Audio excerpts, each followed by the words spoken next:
க்குள் அன்பானவர்களே, ஆண்டவராகிய இயேசு கிறிஸ்துவின் நாமத்தில் நான் உங்களை வாழ்த்துகிறேன். இன்றைய அனுதின உணவில் கர்த்தர் நமக்கு கொடுக்கிற வார்த்தை 1 யோவான் 5ஆம் அதிகாரம் 4வது வசனம். தேவனாலே பிறப்பதெல்லாம் உலகத்தை ஜெயிக்கும். நம்முடைய விசுவாசமே உலகத்தை ஜெயிக்கிற ஜெயம். அன்பானவர்களே, தேவனாலே பிறப்பதெல்லாம் உலகத்தை ஜெயிக்கும் அப்படின்னா, இப்போ நாம் இந்த உலகத்தில் பிறந்தாச்சு. ஒரு அப்பாவுக்கும் ஒரு அம்மாவுக்கும் நம்ம பிறந்துட்டோம். மனுஷனால் நம்ம பிறந்துட்டோம். இனி தேவனால் எப்படி பிறக்கிறது? அப்போ மனுஷனால் பிறந்தவனால இந்த உலகத்தை ஜெயிக்க முடியாதா? தேவனால் பிறந்தவன் தான் இந்த உலகத்தை ஜெயிக்க முடியுமா? தேவனால் எப்படி பிறக்கிறது? மறுபடியும் இயேசு கிறிஸ்து தான் தேவனால் பிறந்தார். இப்போ நாமெல்லாம் எப்படி தேவனால் பிறக்கிறது அப்படிங்கிற ஒரு வாதத்திற்கு இடம் கிடைக்கிறது. ஒரு மனுஷன் எப்பொழுது தேவனால் பிறக்கிறான் அப்படின்னா,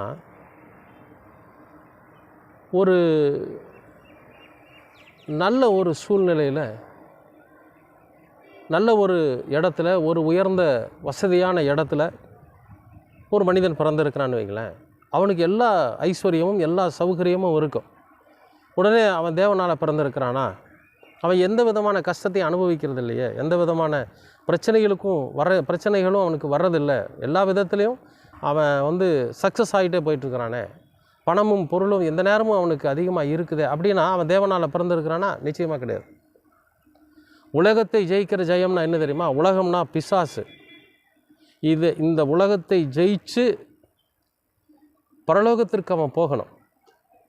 பிதாவாகிய தேவனுடைய வலது பாரிசத்தில் அவன் போய் வீற்றிருக்கணும், இயேசு கிறிஸ்துவோடு கூட. அப்படி போய் இருக்கிறவன் தான் இந்த உலகத்தை ஜெயிச்சிருக்கிறதா அர்த்தம்.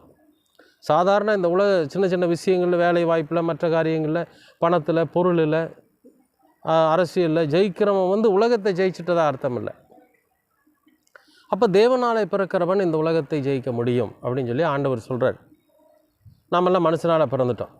இப்போ தேவனால் எப்படி பிறக்க முடியும் அப்படின்னா, யோவான் 1ஆம் அதிகாரத்தில் ஒரு வசனம் சொல்கிறாரு. அவருடைய நாமத்தின் மேல் விசுவாசம் உள்ளவர்களாய் அவரை ஏற்றுக்கொண்டவர்கள் எத்தனை பேர்களோ அத்தனை பேர்களும் தேவனோட பிள்ளைகள். அவர்கள் மாமிச சித்தத்தின்படி அல்ல, தேவனுடைய சித்தத்தின்படி பிறந்தவர்கள். இப்போ இந்த உலகத்தில் நாம் இயேசு கிறிஸ்து என்கிற அந்த பரிசுத்த நாமத்தின் மேலே விசுவாசம் கொண்டு அவரையே நம்முடைய சொந்த இரட்சகராக ஏற்றுக்கொண்டு எல்லா காரியத்திலையும் அவரை முன்வைத்து எதை செஞ்சாலும் சரி, நல்ல காரியமானாலும் சரி, அல்லது நல்ல செயல்களானாலும் சரி, நல்ல சிந்தனையானாலும் சரி, எதுவாக இருந்தாலும் இயேசு கிறிஸ்துவை முன்வைத்து அவராலே அன்றி நம்மால் இந்த உலகத்தில் எதையும் சாதிக்க முடியாது அப்படிங்கிற அவர் மீது ஒரு முழு நம்பிக்கையோடு நாம் ஒரு செயலை செய்கிறோம் பார்த்தீங்களா? அப்போ அந்த ஜெயத்தில் அந்த செயலில் நாம் வெற்றி பெற முடியும். அந்த செயலில் நாம் ஜெயிக்க முடியும். இந்த உலகத்தில் ஒரு சில தவறுகள், ஒரு சில சறுக்கல்கள், ஒரு சில சரிவுகள் நம்முடைய வாழ்க்கையில் ஏற்படும். இது ஏற்பட்டுனா உடனே தேவன் நம்மை விட்டு விலகிட்டார், கடவுள் நம்மை கைவிட்டுட்டாருன்னு இல்லை. ஒரு மானசீகமாக நம்ம ஒரு சில காரியங்களை செய்கிறப்போ அதில் நாம் சில நேரங்களில் தோல்வி அடைஞ்சிடறோம். உடனே நாம் என்ன செஞ்சிடறோம்? ஆண்டவரோட சமூகத்துக்கு போயிடுறோம். கர்த்தாவே, இந்த காரியத்தில் நான் தோல்வி அடைஞ்சிட்டேன், நீங்கள் தான் எனக்கு துணை நிற்க வேண்டும் என்று ஆண்டவர் மீது நம்பிக்கை வைத்து அவர் மேல் விசுவாசம் உள்ளவர்களாய் அவரோட சமூகத்துக்கு நாம் போயிடணும். அப்படி போகிறப்ப நிச்சயமாகவே அந்த காரியத்தில் நாம் ஜெயம் பெற முடியும். அப்போ நாம் எப்போ தேவனால் பிறக்கிறோம் அப்படின்னா, இயேசு கிறிஸ்து என்கிற பரிசுத்த நாமத்தின் மேலே விசுவாசம் நாம் முழுமையாக வச்சு அவரை ஏற்றுக்கொண்ட போது நாம் தேவனால் பிறக்கிறோம். இந்த உலகத்தில் மாமிச இச்சைக்கு பிறந்திருக்கிற நாம் ஒரு பரிசுத்தமான வார்த்தைகளை ஏற்றுக்கொண்ட போது, பரிசுத்தமான கடவுளை ஏற்றுக்கொண்ட போது நாம் தேவனால் பிறந்தவர்களாக மாற்றப்படுகிறோம். தேவனால் பிறந்தவர்களாக நாம் அங்கீகரிக்கப்படுகிறோம். அப்படி நாம் பிறந்துட்டோம்னா இந்த உலகத்தை நாம் ஜெயிக்க முடியும். அப்போ நம்முடைய விசுவாசமே உலகத்தை ஜெயிக்கிற ஜெயம் அப்படின்னு வேறு சொல்கிறார். அப்போ என்ன நம்முடைய விசுவாசம் அப்படின்னா, ஒரு சாதாரணமாக ஒரு விளையாட்டு போட்டிக்கு போகிறீங்கன்னு வச்சுங்களேன். நீங்கள் எதன் மேலே நம்பிக்கை வச்சுருப்பீங்க? நம்முடைய திறமையின் மேலே நம்பிக்கை வச்சுருப்போம். ஆனாலும் அதில் ஆண்டவர் மீது முழு நம்பிக்கை உள்ளவர்களாக நாம் அந்த விளையாட்டில் கலந்துக்கிறோன்னு வச்சுங்களேன், நம்ம ஜெயிக்க முடியும். ஒரு ஓட்டப்பந்தயமாகட்டும், மற்ற எதுவாக இருந்தாலும் நம்ம சொந்த பலன் இருந்தாலுமே ஆண்டவர் மீது நம்பிக்கை வைக்கணும். இதையெல்லாம் கடந்து நாம் இந்த உலகத்தில் ஒரு எக்ஸாம் எழுத போகிறோன்னு வச்சுங்களேன். அப்போ நம்ம நல்லா படிச்சிருக்கிறோம், நல்ல ஞானம் இருக்குது, ஆனாலும் ஆண்டவருடைய கிருபை நமக்கு வேணும். அவர் மேலே நம்பிக்கை வச்சு அவரை ஏற்றுக்கொண்ட பிள்ளைகளாக, கர்த்தரே எங்களுக்கு ஞானத்தை கொடுங்க, நாங்கள் எந்த வினாக்களுக்கும் பதில்களை மறந்து விடக்கூடாது அப்படின்னு சொல்லி அவர் மேலே முழு நம்பிக்கை வச்சு நம்ம அந்த தேர்வு எழுதுகிறோன்னு வச்சுக்கலாம், நிச்சயமாக நம்ம ஜெயிக்க முடியும்.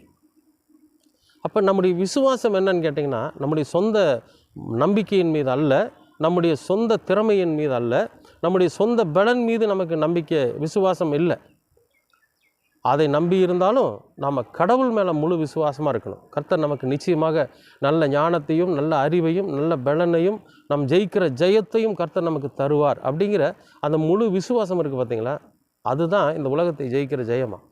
குதிரை யுத்த நாளுக்கு ஆயத்தமாக இருக்கும், ஜெயமோ கர்த்தரால் வரும்.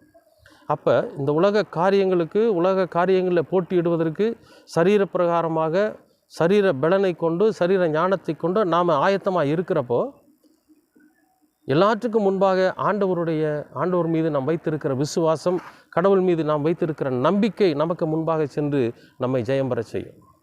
பிரியமானவர்களே, ஓடுறோம், கீழே விழுந்துடக்கூடாது, அதுக்கு பாதுகாப்பு வேணும்.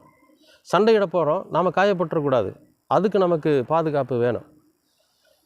எல்லாம் நாம் தான் செய்கிறோம், ஆனால் நமக்கு பலனையும் நமக்கு பாதுகாப்பையும் நமக்கு ஞானத்தையும் நமக்கு எல்லாவற்றையும் கொடுக்குற அந்த முக்கியமான ஒரு ஒரு ஒரு காரியம் என்னன்னு கேட்டிங்கன்னா, நமக்கு அனைத்தையும் நமக்கு கொடுத்து நம்மை ஞானமாய் செயல்பட செய்வது நம்முடைய ஆண்டவராகிய இயேசு கிறிஸ்து.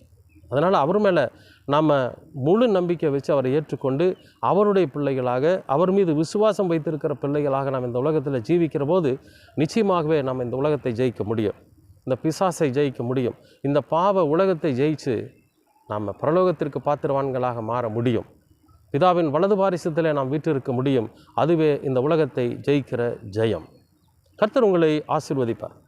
அன்பின் பரலோக பிதாவே, அருமையான நல்ல இந்த அனுதின உணவிற்காக நன்றி. இந்த நாளை நீர் ஆசீர்வதித்து கொடுத்திருக்கிறீர், அதற்காக உமக்கு ஸ்தோத்திரம். கர்த்தாவே, நீர் எங்களோடு கூட இருந்து எங்களை வழிநடத்தி இந்த உலகத்திலே நாங்கள் எல்லாவற்றிலும் ஜெயம் பெற நீர் எங்களுக்கு கிருபை பாராட்டும். நீரே எங்களுக்கு முதன்மையானவராக இருந்து நீர் எங்களை வழிநடத்தி எல்லா செயல்களிலும் எங்களை நீர் ஜெயிக்க செய்கிறவர் என்கிற எங்களுடைய விசுவாசத்திலிருந்து நாங்கள் விலகி விடாதபடிக்கு உம்மீது முழு நம்பிக்கை கொண்ட பிள்ளைகளாக நாங்கள் இந்த உலகத்தில் வாழ நீங்கள் கிருபை பாராட்டுங்க.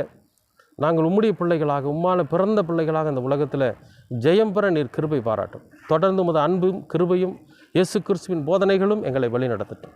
எல்லாவற்றையும் உமது திருக்குமாரனாம் இயேசு கிறிஸ்துவின் வழியாய் கேட்கிறோம் நல்ல பிதாவே. ஆமேன், ஆமேன்.